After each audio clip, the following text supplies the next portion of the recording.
Здравейте, продължавам с теста на безжичната камера. Първо проверих колко ще изкара с едно зареждане. Камерата успя да издържи само на батерия 4 дни, като през това време не спря да изпраща съобщения, щом някой се приближи до бюрото ми. Разбрах даже кой ми краде химикалките. Сега ще я монтирам на тази дъска заедно с този малък соларен панел и ще я метна на перваза на прозореца. Дано гълъбите не изкълват обектива.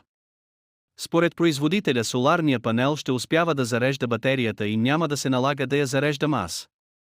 Панела е с много дълъг кабел, който ще завържа за стойката му, за да не ми пречи. Цялата установка ще завържа с това въже, за да не падне от перваза на прозореца. Ако издържи и този тест, ще кача камерата и панела на сайта, за да можете и вие да си я купите.